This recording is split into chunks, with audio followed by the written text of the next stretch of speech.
En el mes de septiembre se multiplicaron las reuniones entre el equipo de Peña Nieto y las dirigencias del PAN y PRD. Las posibilidades de un acuerdo sorprendieron a las partes. Tercera reunión, traiga cada quien una propuesta.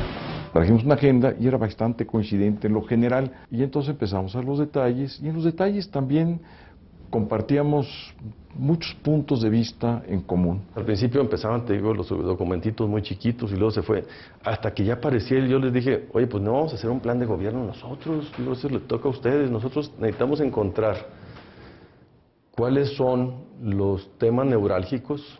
Primera decisión fue, vamos a meter los temas sustantivos, todos. No vayamos a los acuerdos fáciles. Mientras no esté todo, no existe nada. Tenía que ser entre tres.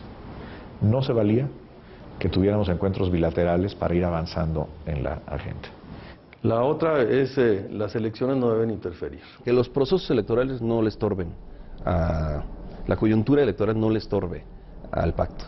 Decidimos que íbamos a seguir trabajando, íbamos a seguir conversando, sin dejar que la coyuntura diaria nos distrajera o nos desalentara.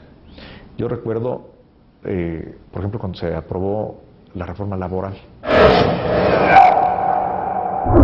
Que la gente juzgue quién fue quien falló por cambiar de opinión. Yo creo que más bien el PAN se quedó con una brocha que luego no supo qué hacer con ella. Si fuera por el PRD, ni siquiera hubiéramos tenido reforma. Porque el PRD en todas las votaciones votó en contra. Y ese día en la noche teníamos reunión en el pacto. Y al sentarnos en la mesa, lo primero que dijimos, pues es muy importante todo lo que se ha discutido en el día, en las cámaras, en los espacios públicos, pero tenemos un acuerdo y seamos disciplinados. Yo mandé a hacer mis servilletas amarillas, saqué un mantel verde, los floreros los compré azules, para que ellos se sintieran integrados todos y todos incluidos y que era por la misma causa. En el curso de los trabajos fuimos construyendo una relación de mucha cordialidad, de respeto. Era un ambiente muy informal, un ambiente cordial. Y entonces, un día, Luis Videgaray llega tarde y era el encargado de llevar los vinos. ¿Los vinos? Pues los chupes ahí, lo que fueras a tomar. Y no llevo. Y no llegaba, y pues digo, ¿cómo empezabas a platicar si estábamos secos? Y entonces, pues que llega y pues obviamente el regaño. Y a la siguiente llegó pues como todo un caballero y nos mandó a cada quien nuestra, ya para consumo personal, una botellita. Pero en buen plan, o sea, no es una bacanal, no era una... Pero sí, sí te diría, yo no vería las reuniones si no hubiera una botellita ahí para platicar. Sí ayudaba mucho. Y sería mentiroso si dijera yo que ya se ha logrado una confianza total. Estoy seguro que de aquí para allá, pero también creo que de allá para acá, ¿no? ¿Cuál es el elemento central? El cumplimiento de la palabra, no la firma. No la cordialidad. La palabra cuenta porque si no, pues de nada sirve que estemos platicando aquí. Aquí estás en una cuerda floja que cualquier paso en falso pues te puede costar todo, ¿no? Deja tú personalmente el partido. Habíamos llegado a un conjunto de acuerdos que traíamos todos apuntados en notas garabateadas. El tiempo se nos iba y era mucho trabajo. Dijo, hagamos una mesa más pequeña que se dedique a arrastrar el lápiz. El PAN invitó a Molinar Horcasitas. El gobierno, el PRI, invitó a Aurelio Nuño y Zambrano convocó a Carlos Navarrete. La mesa redactora era la que trabajaba mañana, tarde y noche en los acuerdos. No queremos ser despectivos, pero era la mesa Pony. Estábamos discutiendo sobre algún tema, se llegaron a algunos acuerdos generales y alguien dijo, bueno, y entonces esto ya que lo procese la mesa, como que no encontraban un nombre, y Juan Molinar dice, la mesa Pony. Se formó algo que algún malvado denominó la mesa Pony. Oye, el malvado me dicen que fuiste tú. No, es que a alguno le molestaba. ¿Cómo pone iglesia? Hombre. No necesito defensa, posiblemente fui yo. Cuando nos atorábamos en alguna redacción de algún punto, Aurelio Nuño decía, tiempo fuera, necesito hacer consultas. Por supuesto, pues iba, consultaba con el presidente electo y regresábamos con una respuesta. Nunca hubo, y esto sí fue sorprendente, sabes que esto no camina. O sea, todo lo que le pusimos iba, y de repente eso me hacía sospechar muchísimo. Dije, estos güeyes, ¿qué onda? ¿No le están dando el golpe o qué? Porque se está haciendo un paquete que tiene mucho impacto positivo, pero también afecta a muchos intereses. Para mí uno de los momentos claves fue cuando planteamos la agenda pesada, la agenda de monopolios, la agenda de poderes fácticos, la agenda de reordenamiento político. Salgo un día con Madero y digo, ¿sabes qué? Yo creo que esto no puede ser, o sea, yo no creo que el nuevo gobierno vaya a firmar esto. O sea, es una carta a Santa Claus. Me dice Madero, pues sí, pero pues ¿qué hacemos? Pues seguimos. El PRD colocó el tema en los siguientes términos. La rueda de molino que trae el presidente electo colgado del cuello es el tema de su relación con los medios. Todo el mundo presupone que el presidente electo va a pagar facturas. Queremos ver si va en serio un conjunto de reformas, y la respuesta es sí. Los dos representantes del presidente electo dijeron sí.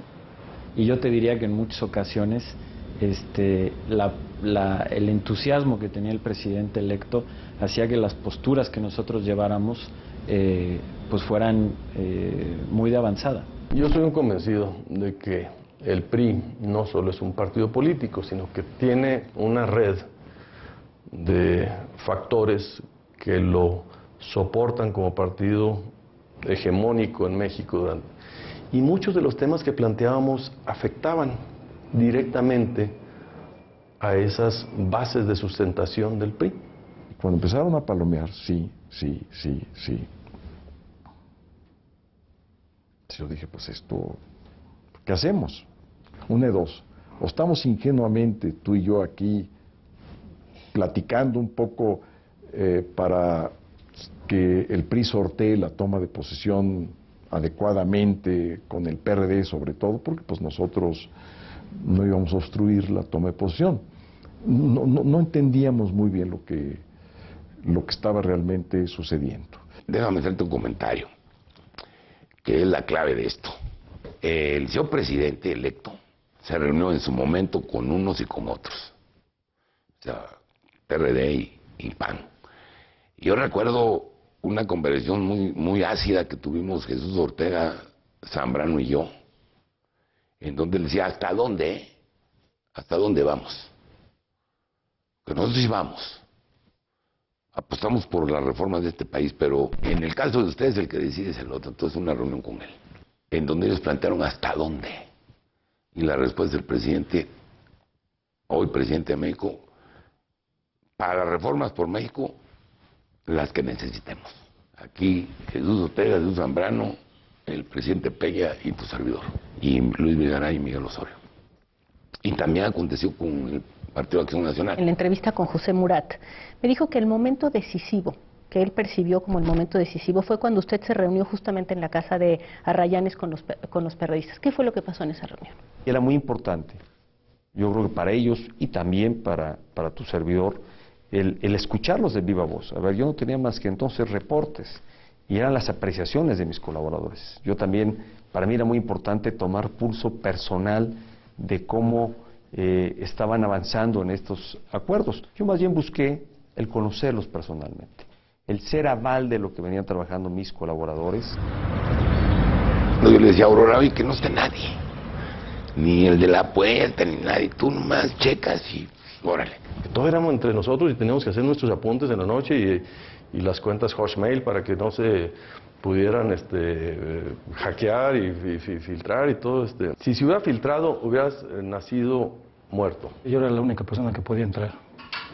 Ahí es oír, ver y callar, nada más. La ética profesional de uno.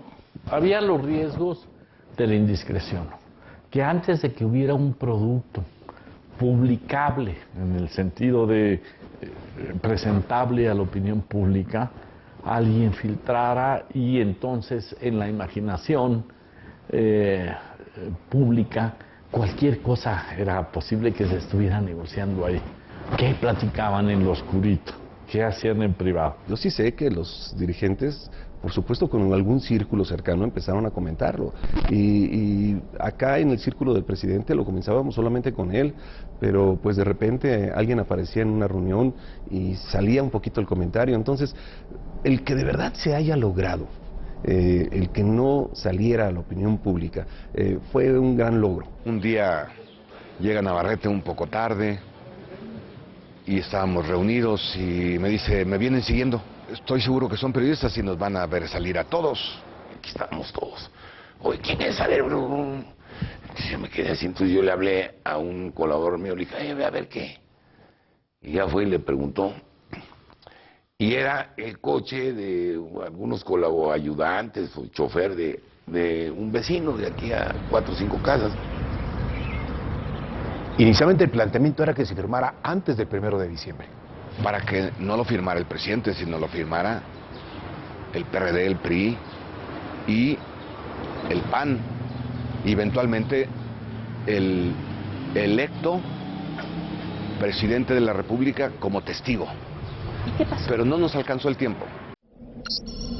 Entre el 28 de noviembre y el 1 de diciembre crujió el acuerdo. ¿Por qué razón? Porque decidimos hacer público en los órganos directivos de los partidos el contenido del acuerdo. Ahí es donde le aviso yo al presidente Calderón por vía epistolar. Busco a Ernesto Cordero, hablo con Luis Felipe Bravo Mena, hablo con una serie de gentes de un siguiente nivel para irlos involucrando. ¿Cómo reaccionaron? Va. ¿El presidente Calderón dijo va? No, el presidente Calderón nunca me respondió. No. ¿Cordero? Cordero me dijo va. En su momento tal vez no le dio el golpe al 100% lo que significaba. Yo lo que pensé es que, ¿para qué tanto brinco estando el suelo tan parejo?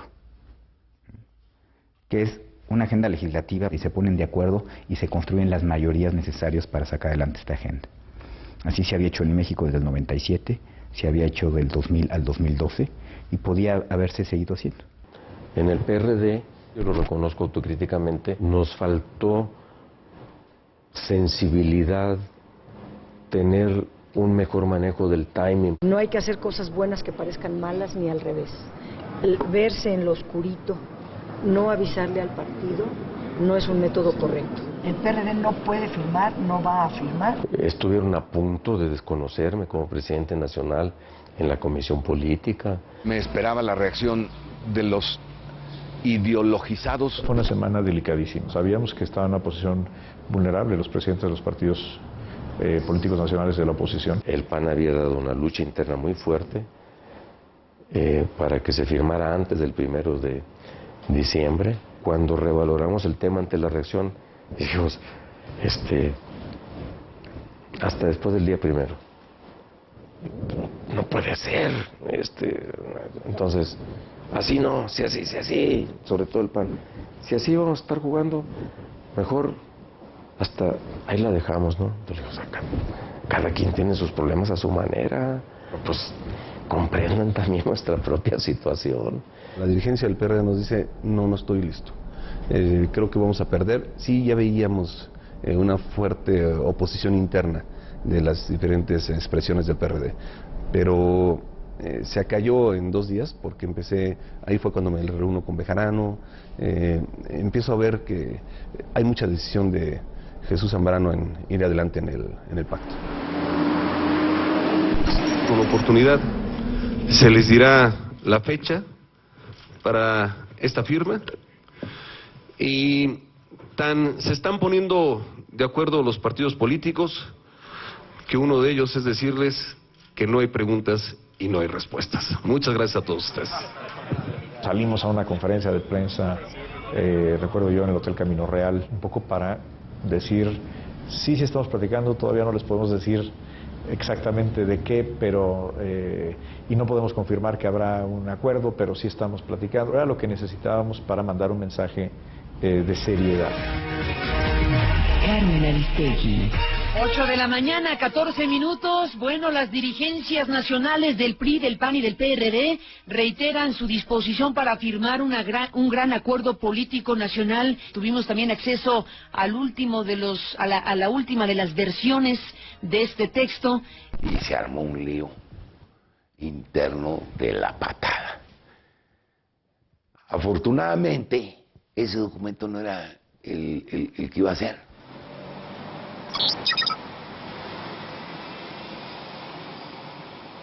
Zambrano y Ortega nos invitan un día a reunirnos a Marcelo Ebrard y a mí para presentarnos un primer texto de ese documento. Lo reviso rápidamente y me doy rápidamente cuenta de qué se trataba el pacto. Se sentó en el escritorio, utilizó 20 minutos para leerlos, dijo, bueno, en realidad no es malo el acuerdo. Trae cosas muy interesantes, muy atractivas, necesarias. Y luego empezó con los peros. Pero es demasiado grande, es demasiado largo. En una negociación donde metes 50 o 100 puntos, pues lo que va a ocurrir es que siempre se van a aprovechar de esa circunstancia quienes no quieran hacer esos cambios para decir, bueno, pues ya aprobamos 30 puntos y están dejando fuera los que eran los puntos centrales. Quizás Camacho tenga ese síndrome de padre de la patria y piense que si no está él no hay acuerdos. Para andan diciendo que yo estaba enojado con esto porque no estaba sentado en la mesa del pacto. Si hubiera querido, lo hubiera sido. O sea, me invitaron desde el primer día, ¿no? Si no es un problema de vanidad, es un problema de eficacia política. Esa noche fue una noche muy larga para todos. Fue cuando anunció Marcelo que no iba, nosotros dijimos allá, él pues, aquí está Mancera, él tomará las riendas de la Ciudad de México. Y dijimos, bueno, nosotros damos un paso atrás porque sabemos que esto va a llevar a una encrucijada en donde la izquierda no va a tener salida. Fuimos a la toma de posesión y asumimos abiertamente el pacto.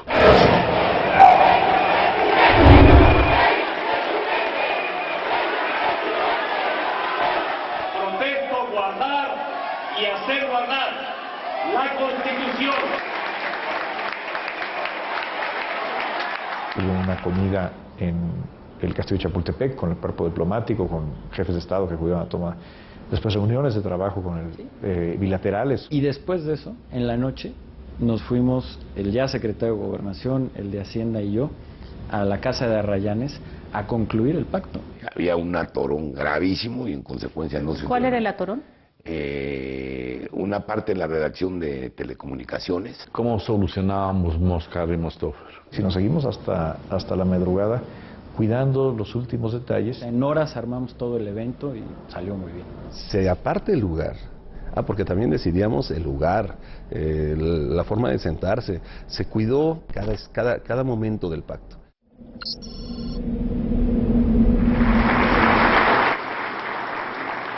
Si tú ves incluso a hoy en las fotos, siempre tanto el secretario de Hacienda como el secretario de Gobernación están al lado. Y al centro están los dirigentes de los partidos. Porque es la fuerza, el apoyo y el respaldo al pacto por parte del presidente, lo que le da fuerza. Y creo que se logró. La foto aquella es histórica. El mensaje, la foto ahí rompe un paradigma, ¿no? Sobre todo en un momento que había mucha zozobra de qué va a hacer este gobierno, con qué el retorno del PRI a la presidencia de la República, viene otra vez la reinstauración del autoritarismo. Y esto pues fue un cambio de pichada. El pacto fue recibido con escepticismo y puesto a prueba de inmediato por las elecciones locales. A Veracruz es uno de estos estados en los que no ha llegado la transición democrática, la alternancia. El gobierno del estado interviene de manera abierta en el proceso electoral para favorecer al PRI y a sus candidatos. Hasta ahorita, lo que nos han pedido, al menos en salud del ayuntamiento, no les hemos fallado. Que antes les dábamos a ustedes, por ejemplo, las sillas de ruedas a ustedes para que ustedes las entregaran. Hoy cambian las cosas. Tienen que ir para que la entreguen en nombre del partido. Fox se equivocó cuando dice, ya puede regresar el PRI los pinos. No, señor. Vete a los estados, vete a esos estados y trata de ganar una elección ahorita. No es pareja. Denuncias, no pasa nada. Te frustras. Rosario, no te preocupes. Hay que aguantar porque han empezado las críticas, han empezado las descalificaciones de aquellos a quienes ocupa y preocupa la política y las elecciones. Lo que a mí me ayudó muchísimo fue el error del presidente. A ver, señor, usted no está entendiendo. Estas no son críticas, son denuncias penales, fraudes electorales. No fue mi intención en ese entonces decir, a ver, quítate acá y te voy, de ninguna manera. No era en el deseo de desafiar de ninguna manera a las otras fuerzas políticas. El presidente Lula, que me acompañaba a esa gira, y él compartía pues que él le había tocado ser señalado y atacado por su política hambre cero allá en Brasil. Contagiado con esto fue que yo le dije entonces que a Rosario habrá que aguantar, porque pues no estaremos exentos de estar señalados en algo que parece tiene una causa y objetivo muy noble. Ese mensaje de Peña Nieto es una carta de impunidad para la comisión de delitos, especialmente para que sigan utilizando el programa de la Cruzada contra el Hambre con fines electorales. Y tú fuiste la que me preguntaste y dije, de aquí soy. Y le dije, y ahí les dije que no voy a aparecer en la presentación de la reforma financiera. Ahí salió la nota en tu programa. Por mientras de mí, no voy a acompañar y no voy a asistir a ningún evento del Pacto por México, porque no estamos viendo una respuesta que satisfaga la preocupación que tenemos. Yo estaba trabajando en Palacio Nacional, nos convocó el presidente de la República prácticamente a medianoche, al secretario de Gobernación, al jefe de la oficina de la presidencia y a mí. A ver, presidente, estas son las dos posiciones respecto a que se puede llevar a cabo el evento, pero tal vez lastimaría un poquito el andar del pacto. Opté yo por, a ver, lo dejamos para más adelante. Lo importante era, salvemos al pacto. Volteó a ver a Luis Videgaray y le dijo, ¿se puede suspender? Bueno, pues está convocada mucha gente, pero claro que se puede, presidente. Era un buen gesto de haber cancelado. Este gobierno no tolerará el uso electoral de los programas sociales. Y entonces fue cuando dije, a ver, pues esto es con un adendum, y un adendum de 3 partes. Es compromiso de que no va a haber impunidad para los que delincan, un blindaje de aquí al 7 de julio y un compromiso de una reforma política electoral que esto lo solucione de raíz para el futuro. A algunos gobernadores les importa un pito la reforma del Estado. Les importa un bledo la crisis estructural del Estado mexicano. A ellos lo que les interesa es cómo ganan el municipio de Emiliano Zapata de 2,000 habitantes en su estado. Es que hay 2 PRIs.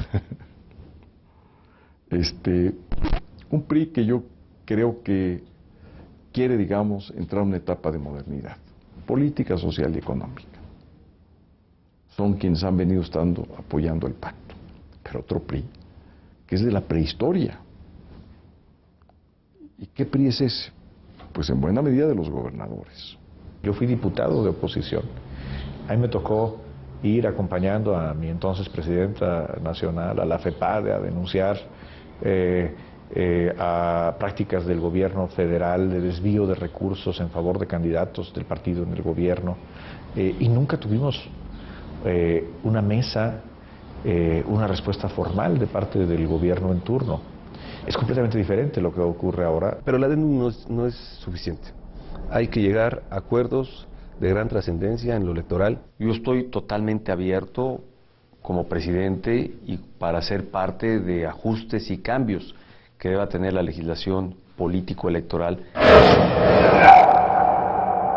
Hay un grupo importante de senadores del Partido Acción Nacional y de un grupo muy importante también de senadores del Partido de la Revolución Democrática para construir una iniciativa o un paquete de iniciativas que le den de manera orgánica y de manera completa pues una visión distinta a la organización política del país y a la organización electoral del país. Entonces aprovechemos la palanca del pacto para meter una reforma política mayor. Nos encontramos con que teníamos esta coincidencia en las cosas medulares en una reforma política y es así que decidimos presentarlo. Eran 30 puntos que iba a ser difícil que el presidente aceptara si no había una voluntad de cambio y ya estaban hasta aquí de que todo viniera del pacto. Diputados y senadores levantadedos, como en México había en el pasado. ¿Ustedes como legisladores recibieron del PAN una indicación de que tenían que votarla en sus términos sin hacerle ningún cambio? Por supuesto, ¿no?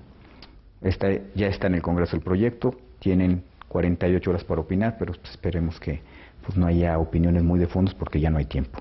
¿Quién dijo eso? El presidente Gustavo Madero en el partido. Pues nadie nunca pidió eso. No hubo un solo político y menos miembro del Consejo Rector del Pacto que se le ocurriera decir semejante cosa. Artículo 70. El pacto trasladó la tensión y los enfrentamientos al interior de los partidos de oposición, pero los signatarios consideran que ha valido la pena. Si salió una reforma, si salieron 2, si salieron 5, salieron 10, hasta donde llegue fue extraordinariamente bueno haberlo hecho. Fue un momento en que se conjugaron varios factores políticos de larga experiencia, de muchas batallas, de muchas derrotas, de muchos intentos frustrados, de muchas reformas truncas. Si el pacto terminara mañana, ya habría entregado algo muy importante. La conciencia pública de que hay un camino por la vía del acuerdo. Es un balance positivo para el país. Yo digo que el país tiene los mismos problemas que hace un año.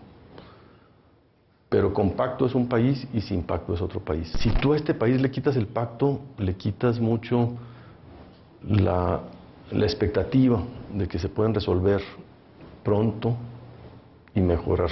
Sin demérito de las cosas importantísimas que se han logrado, creo que el reto de mayor calado está en el segundo semestre. Porque para ellos es vital sacar alguna reforma energética que sea bien vista por el capital extranjero, es vital sacar la reforma fiscal porque la economía no está funcionando.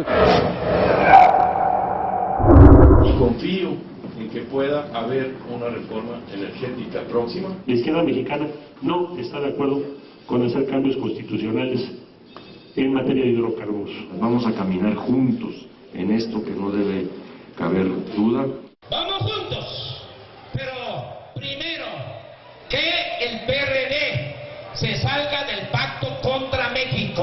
Con la reforma que propongo, el petróleo y los demás hidrocarburos seguirán siendo de los mexicanos. La reforma energética que he presentado permitirá al Estado mexicano contratar a particulares cuando así convenga al interés nacional. Si no quieren privatizar, entonces ¿para qué quieren modificar la Constitución? En relación al potencial, en relación a la oportunidad, se queda corta. En el momento en que el gobierno tenga su reforma energética y su reforma fiscal, se va a olvidar al 100% de las reformas políticas. Yo le voy a seguir apostando a eso, Denise. A que en lo fiscal y energético, digamos, todo esto lo compartimos, sí. Muy bien. Pero esto, pues eso no lo compartimos. Muy bien. ¿Cuánto significa lo que no compartimos? ¿El 10, el 20, el 30%? Bien. ¿Mantenemos el 70 o mantenemos el 30 a costa del 70? Hoy para gobernar a México se necesita construir puentes, tener un clima de civilidad, llegar a acuerdos y cumplir los acuerdos. Y eso no va a cambiar con o sin el pacto. La hoja de ruta está claramente definida. Todos coincidimos en que estos cambios estructurales que están contenidos en los 95 puntos del Pacto por México deben de tener lugar. Está el juego que nuestra generación pueda construir algo duradero y que trascienda. Es decir, tuvieron la oportunidad, hubo la alternancia, y luego, no, pues luego no. Acabar la tarea. Después, con humildad, presentarle estafeta a quienes vengan. Es decir, ahora les toca, nosotros avanzamos como generación.